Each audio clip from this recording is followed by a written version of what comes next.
Assalamualaikum warahmatullahi wabarakatuh. Berjumpa kembali dalam program pembelajaran jarak jauh. Pada hari ini bertemu dengan Ibu Feby Indriani, bertugas di SDN Pegambiran 2 Kota Cirebon.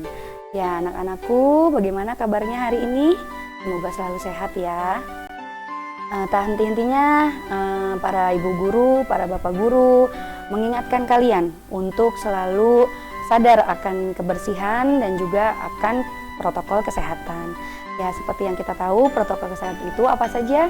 Ya, mencuci tangan dengan sabun, memakai masker, dan juga menjaga jarak. Kita jangan abai akan protokol kesehatan. Nah, hari ini Ibu akan memberikan materi tema 4, yaitu hidup bersih dan sehat.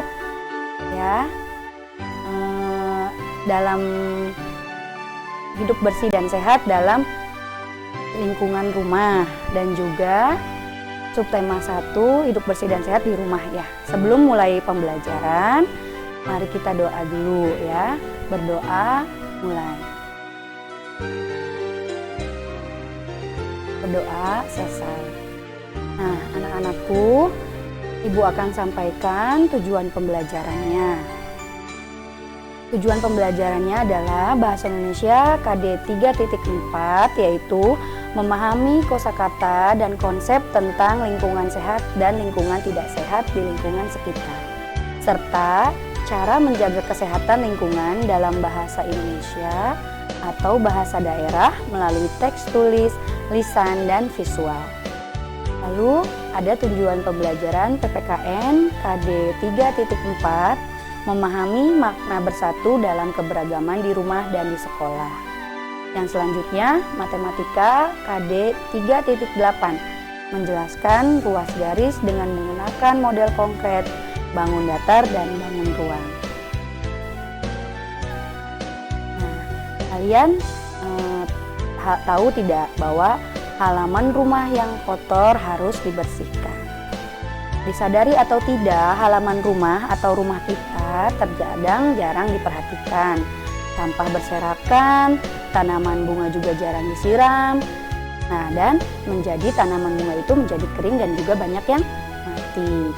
Halaman rumah menjadi kotor dan gersang, dan tentunya rumah juga menjadi kotor dan tidak nyaman kita tempati. Halaman rumah yang kotor harus dibersihkan. Sampah-sampah harus disapu dan dibuang ke tempatnya. Jika perlu, sampah dapat didaur ulang. Salah satu hasil daur ulang adalah pupuk kompos. Tanaman bunga harus disiram setiap hari.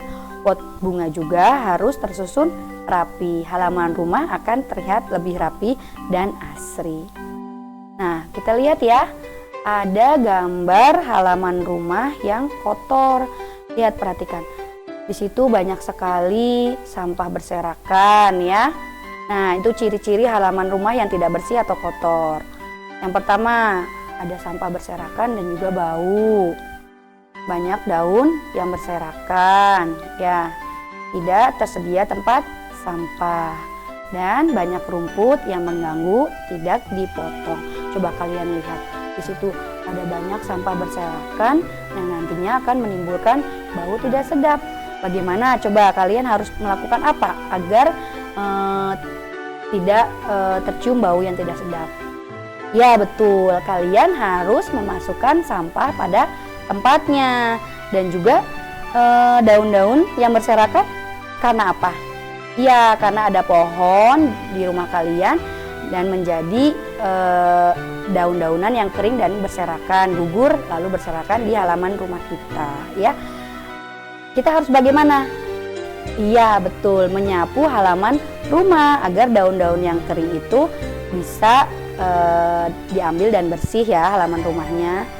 Nah, di situ juga harus kita sediakan tempat sampah, betul sekali.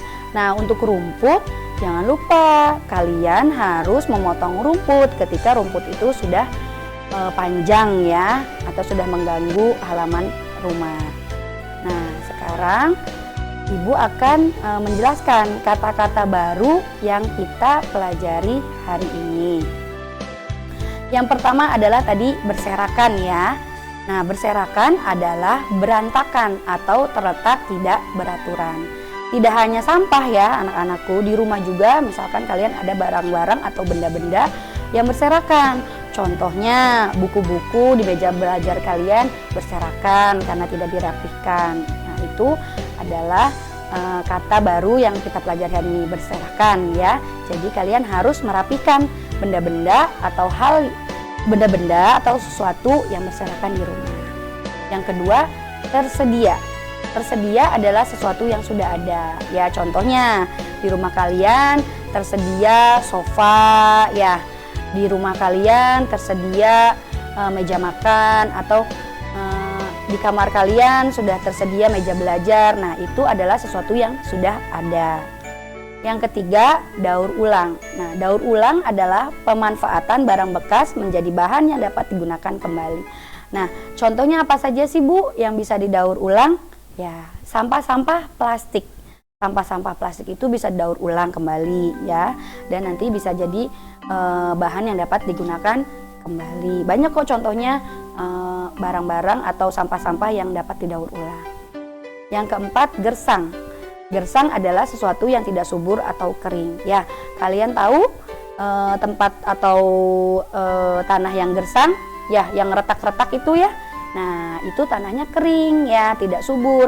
Kalau ditanami tanaman, itu tidak akan tumbuh tanaman tersebut. Jadi, kita harus menjaga agar halaman rumah kita tetap subur atau tidak gersang ya. Yang kelima adalah asri. Asri adalah sesuatu yang indah atau sedap dipandang oleh mata. Nah, bagaimana sih Bu supaya halaman rumah kita atau rumah kita terlihat asri? Nah, itu tadi harus menjaga kebersihan di rumah dan juga di halaman rumah ya. Demikian kata-kata yang baru kita pelajari hari ini. Kalian mengerti tidak kata-kata baru tadi? Ya, semoga kalian mengerti ya.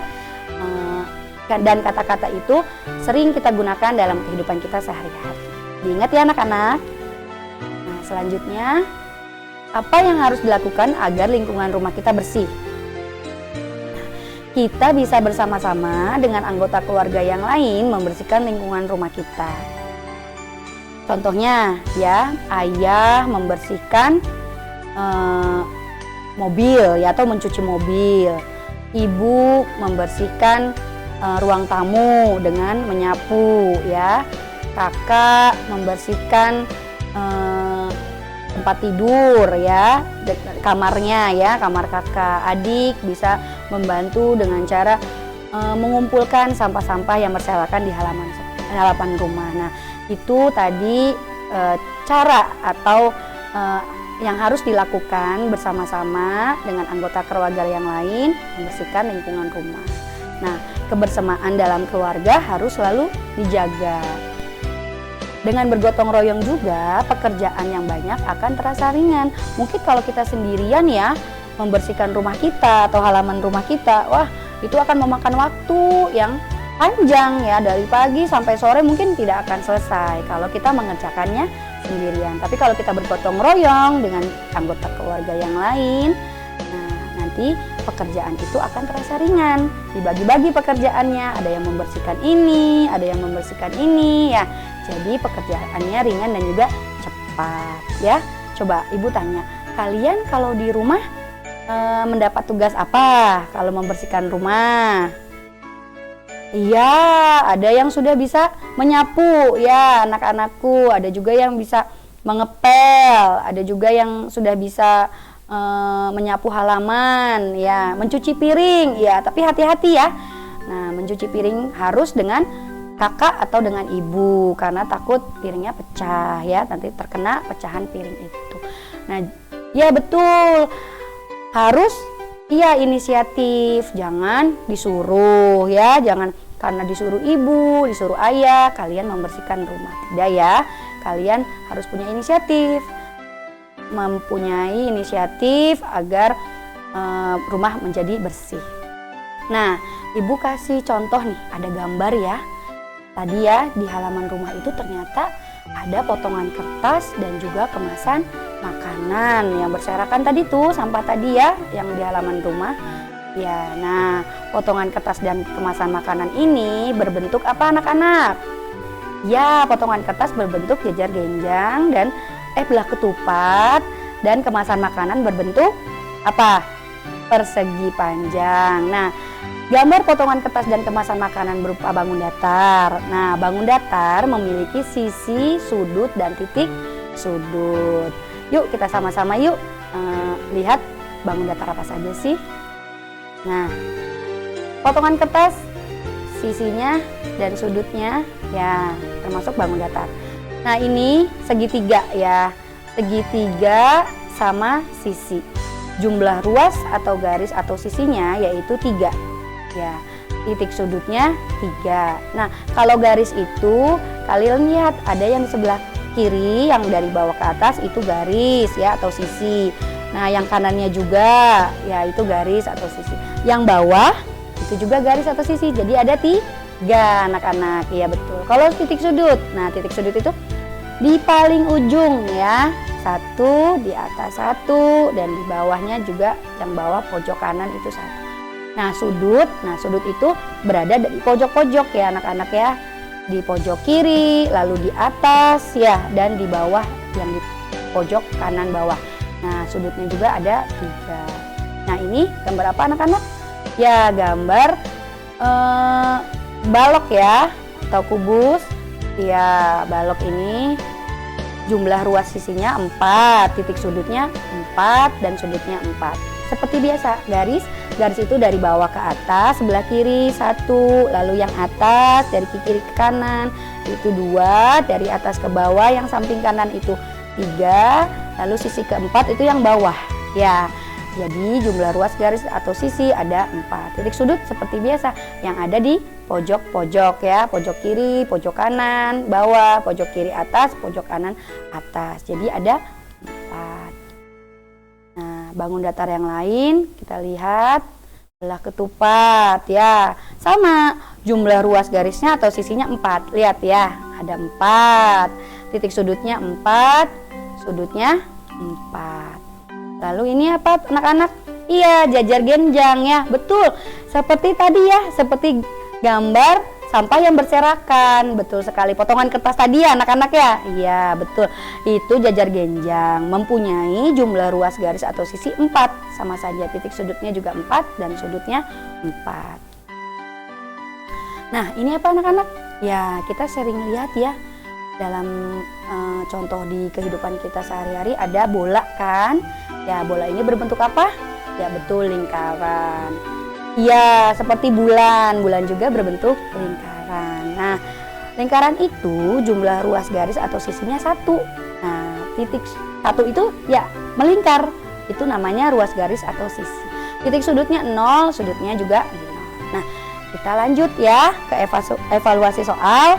Ibu mau tahu nih, kalian menangkap pelajaran dari ibu dengan baik tidak? Coba lihat nomor 1 ya. Sebutkan 3 ciri halaman rumah yang kotor. Ayo anak-anak tulis, ibuku tulis kalian. Ya, yang kedua, apa yang harus kita lakukan agar halaman rumah menjadi bersih? Ya, yang ketiga, apa manfaat dari gotong royong? Yang keempat, berapakah jumlah titik sudut segitiga sama kaki? Dan yang terakhir, gambarlah sebuah bangun datar dan hitung berapa titik sudut dan sisinya. Ya, ibu harap kalian kerjakan ya, tulis di buku tulis kalian. Nanti kalau sudah selesai kumpulkan ke guru kalian masing-masing. Oke, iya. Nah, kita akhirnya sampai juga kepada kesimpulan dari pembelajaran hari ini anak-anak. Ya, kesimpulannya yang pertama, kita harus menjaga kebersihan halaman rumah kita agar terlihat asri. Yang kedua, kita dapat mendaur ulang sampah-sampah plastik menjadi sesuatu yang dapat dimanfaatkan. Ya tadi seperti contoh tadi ya, sampah-sampah plastik ya. Yang ketiga, dengan bergotong royong, pekerjaan yang berat akan menjadi ringan. Yang keempat, tiap bangun datar memiliki bentuk, titik sudut, dan sisi yang berbeda. Ya, sekian pembelajaran hari ini. Semoga bermanfaat ya ilmu yang Ibu sampaikan. Dan mohon maaf bila ada kata-kata yang salah atau kurang berkenan. Semangat belajar ya anak-anak. Jangan lupa tetap jaga protokol kesehatan.